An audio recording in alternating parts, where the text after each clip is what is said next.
Welcome everyone. My name is Grant Likely. If you don't know me, I am an architect at ARM and have been involved with the Linux kernel for many years. And so I'm here to present on compliance testing for Edge and IoT. Now, before I start, I just want to say, like, this whole virtual conference thing, still really weird. It's really odd not being able to see your faces and interact.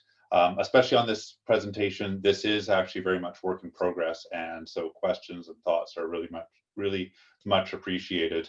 I have both of the chat channels here open beside me. If you have any questions, please go ahead and ask them. I'll see if I see them, and I'll try to answer them as we go along. But let's just get right into it, and I'll share my screen. So yeah, as I said, I want to talk about some compliance testing for Edge and IoT. Now, if you were just watching Peter Robinson's keynote, he actually did a really good job of presenting kind of what it looks like for the Edge. And that, sometimes you'll often hear people talking about, well, Edge is just server. And in a lot of respects, I agree with that, because we're aiming towards the same kind of platformization. But the reality is that we've got a lot of different types of Edge devices on a lot of different types of profiles. So for the purpose of what I want to talk about here is that I'm focusing on the things that have traditionally been more vertically integrated, have traditionally been more custom builds on the OSes, and what it looks like to bring standards into that, to bring some of the benefits of a robust software ecosystem into that. And I also want to talk about kind of, when I'm talking about standardization and the kind of compliance that we're talking about, is this ends up being at the very low level details. Because, so we're talking about how the system, how the hardware is put together. We're talking about the system description, whether it be device tree or ACPI that is provided to the operating system. I'm talking about the firmware APIs. What interfaces does the firmware expose at boot time and runtime that an operating system vendor can make good use of? And the reason that this is focusing primarily on that and not on the upper layers is that once a lot of those pieces are in place, and the use cases that Peter was talking about in his keynote, a lot of those are enabled automatically because you get the right layers down below. So that's why for this presentation, I'm focusing very much on the firmware, very much on what the platform provides. Right. So if we're talking about compliance, what are the standards that we're actually talking about? Well, compliance with what? So it's sort of start with picking out the standards that are relevant in this space. To begin with, I'd point out base system architecture. A lot of you are already familiar with the work that was done in the server space with server-based system architecture. And that provided a baseline for how the hardware is put together so that your operating system doesn't have to deal with 20 different SATA controllers. It doesn't have to deal with 20 different serial ports, doesn't have to deal with different, not network devices so much, but how your GIC is wired up, how your SMMU, all of those things. If they're wired up consistently, there's less per platform enablement that needs to go on. Next one is UEFI. Now, you may have heard me say this before. I've said many times, but I think it's worth repeating. When I'm talking about UEFI, I am talking about the specification. I am not talking about EDK2 Tiano Core. A lot of times those two got conflated, which is why I talk about this a lot. UEFI is a spec, EDK2 Tiano Core is one implementation of that. And those two are not the same things. So with the platforms that we're talking about, the ones that are predominantly U-boot based, when I'm talking about UEFI, is UEFI implemented within the U-boot project, not EDK2. Device tree and ACPI, also incredibly relevant, because that, of course, is the what is provided to the operating system, so the OS knows what to do with the hardware.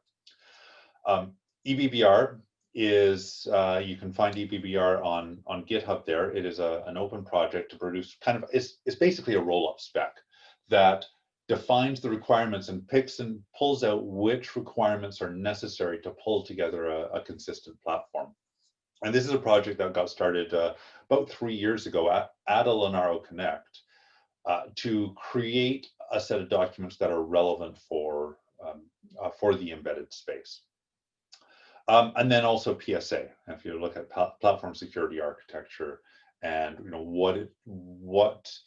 which ARM has produced and published on how you actually build up a secure platform. So these are the standards that have floated to the top as what is relevant in these embedded edge and IoT, embedded compute devices. A little bit more about EBBR. As I said, this grew out of the U-boot and Linux ecosystem.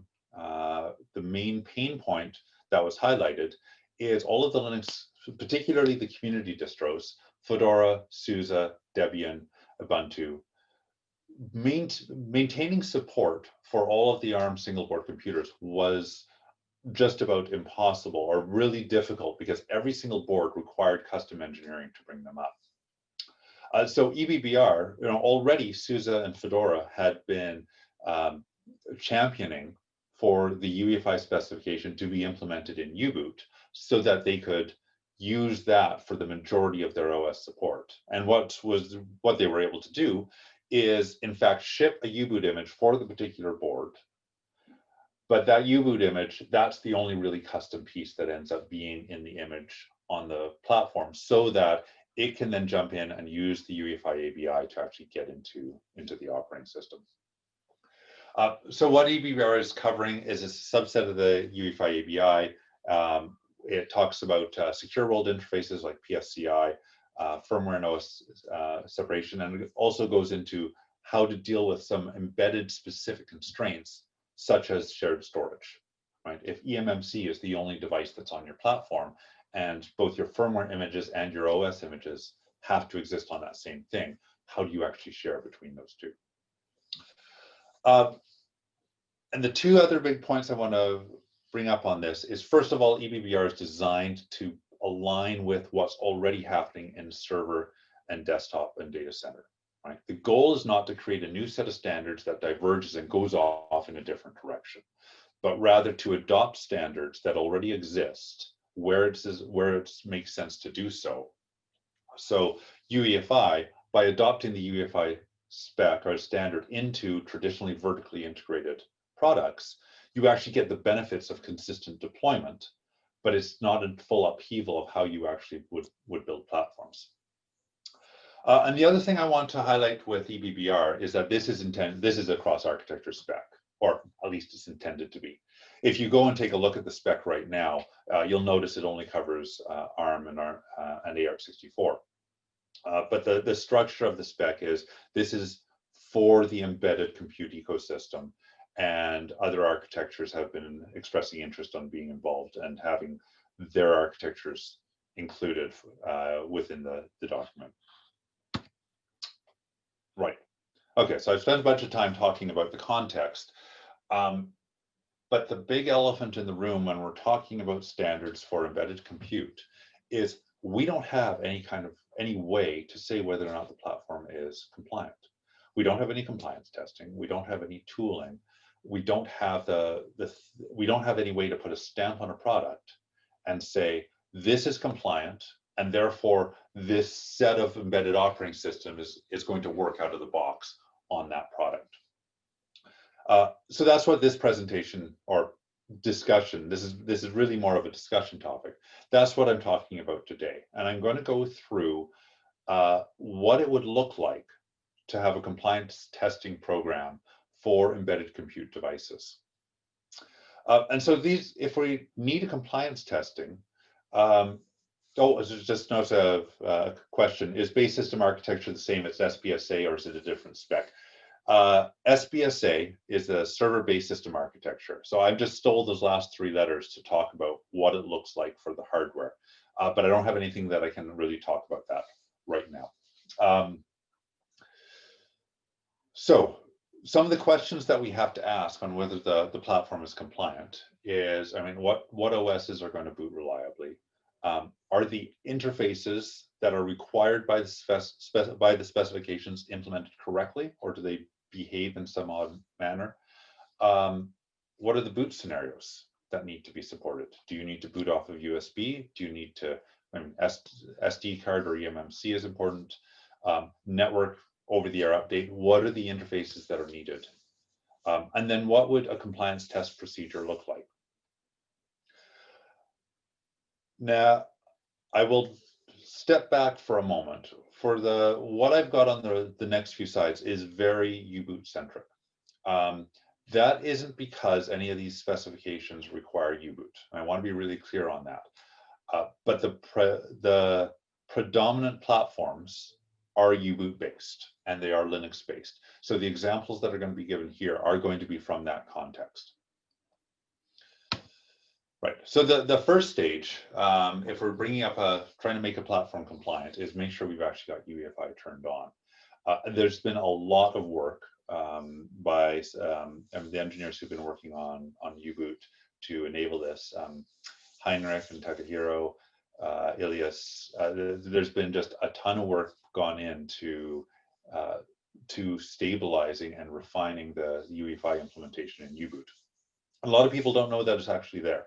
So this is my call out to embedded developers. If you haven't turned the EFI interfaces on in your firmware, go ahead and do that and go and start looking at what it looks like for a UEFI boot flow. Here's a starting point. These config options here are the ones that you should start with to get U-boot enabled. I also have a shameless plug here. There is a scripts and makefile set that I've been hacking on that I intend to submit to the, like this is, I consider this part of the U-boot project, but it's very much prototype right now. One of the things that I've noticed with U-boot is we've got trusted firmware, we've got OPT, we've got standalone MM, we've got U-boot. There are various per platform scripts that you can find on how to build all those things together, but it's not all rolled up into a consistent package. So I've been working on a tool that allows you, based on your U-boot configuration, choose the correct options for TFA, for OPT, and standalone MM, so that you can build a fully functional firmware image. That's my shameless plug. Next step, we need to test the interfaces. Fortunately, a lot of the tests just on whether or not the interfaces exist have already been written. They've been written as part of the Tiano Core project. So if you go to the GitHub page that's on this link, you'll find the source code for the test framework. It's not immediately obvious how to build it, but again, there's a manifest that I put together. And if you go through this, you get a zip file out at the end of it, which contains the latest SCT and the latest EDK2 shell, which will run on U-boot. And so with that zip file, if you unzip it onto a USB key, you've immediately got a test framework that works. And in fact, I think let's see. So I can actually demonstrate that here.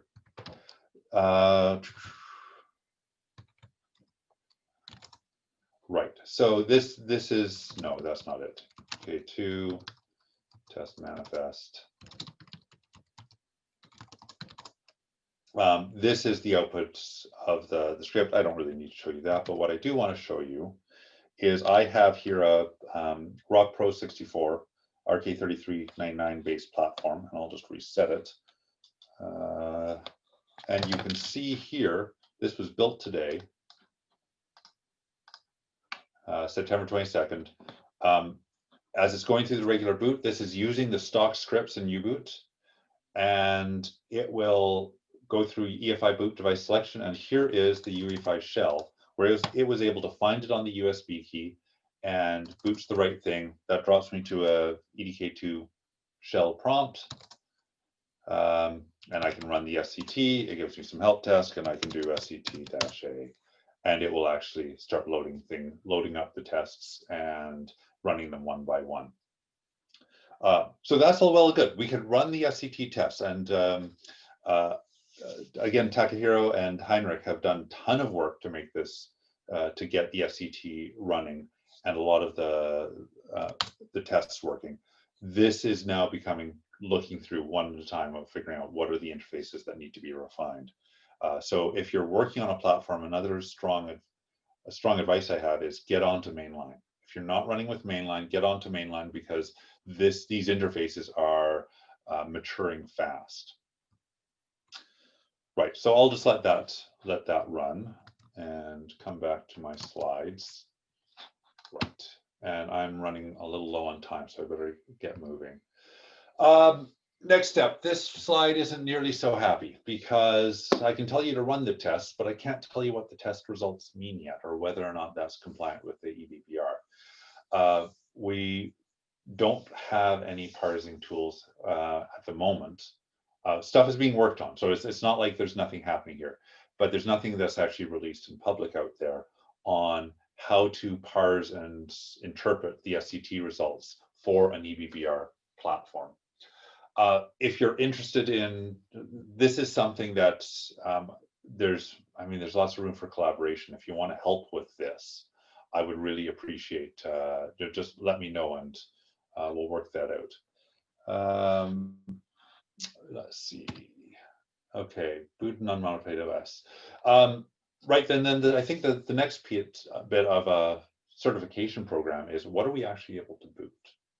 It's fine to have specifications. It's fine to have specification test tools. Those are critically important, but those mean nothing if we're not able to actually boot the real operating systems. So I think a certification test plan would include, off the top, like for a reasonable selection here, I think taking at least 2 unmodified commercial OS, well, I say commercial, but released OSs without having to do any custom engineering, be able to boot those on the platform and bring the platform up into a fully functional state. We're able to do this now. So Fedora, I've had success, or some of the other folks in ARM, we've had success with Fedora, with Debian, with SUSE. There's been some success with FreeBSD. There's the major problems that we're hitting, right? It's like the interfaces are there to do this properly. The major missing piece is device tree compatibility, right? And this is right back into a problem that we've had for a very long time of what is our stability guarantee for device tree? And the drivers for that have always been different, because so many of the device tree platforms were vertically integrated. There isn't the same economic driver to make it a generic platform that is stable. So I think we need to acknowledge that on these embedded devices is that there's always going to be a certain amount of the device tree is going to either need to be updated by the OS, or we need to do some specific things for the deployment. However, the Wild West of nothing is ever compatible, I don't think is a good answer either.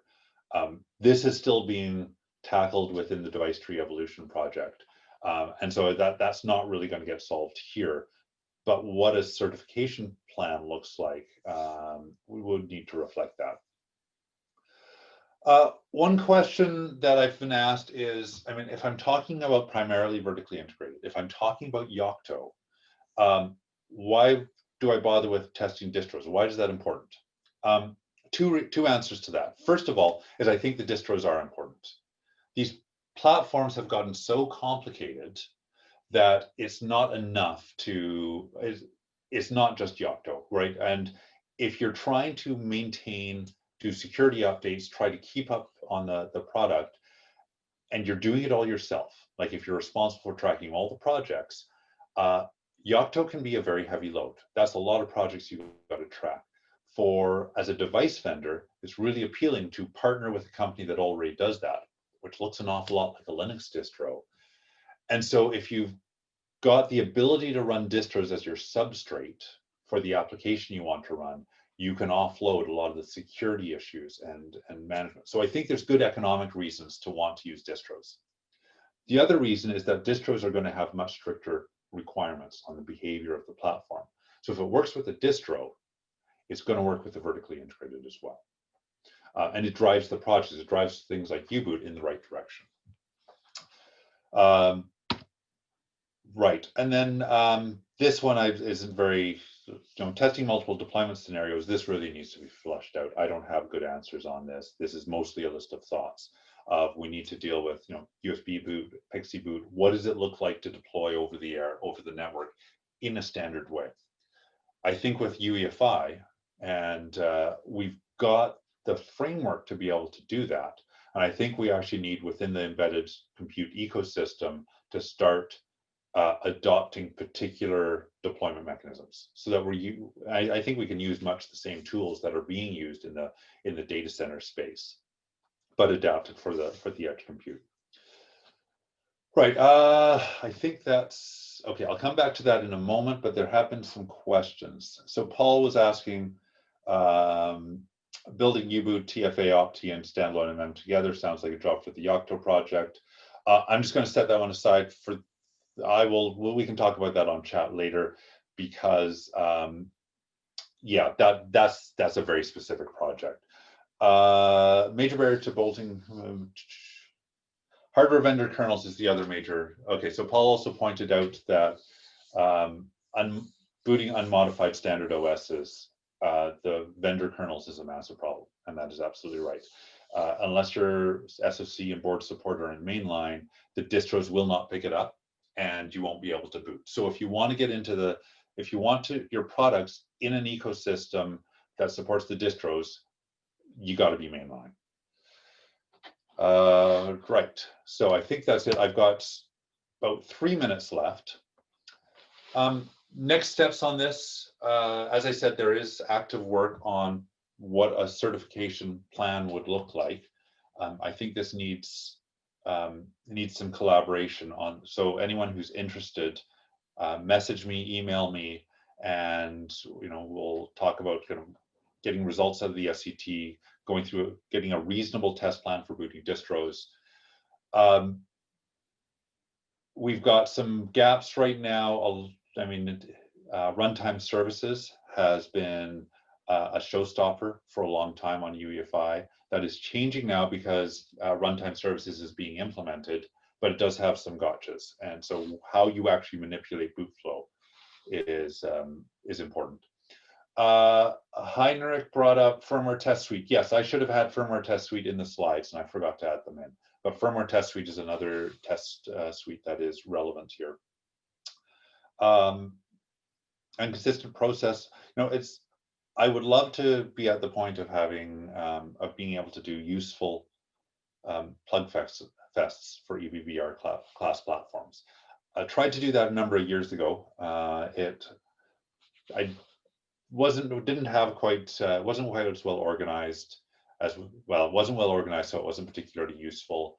I think it needs a bit more rigor around it to be worthwhile. And I think that is it. Any other questions on the chat? Kind of last call. Okay, Heinrich also brings up we are missing a test suite for what happens between exit boot services and the running OS. There is also a larger problem of the SCT at the moment is largely abandoned. There are people maintaining it, but the original development team that was responsible for the EDK2 SCT are no longer involved with the project.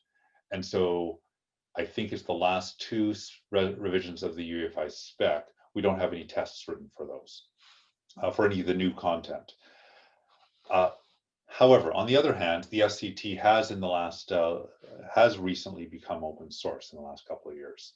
And so now it is actually possible to contribute to it without having to be a member of the UEFI forum. So us as the Linux community can be involved and get patches merged into the SCT. All right. I think, and one more. So Paul, a standard for SD card or eMMC boot would be excellent. Different kernels, etc., will be needed. There's no need for so many devices to require different partitioning as they do now. I think that's absolutely true. And one of the big advantages of UEFI is that it comes with a requirement on how you put together your boot media, that it standardizes that, and it gives a common layout. So if you're using GPT and you set up a system partition, we've got a way to do that.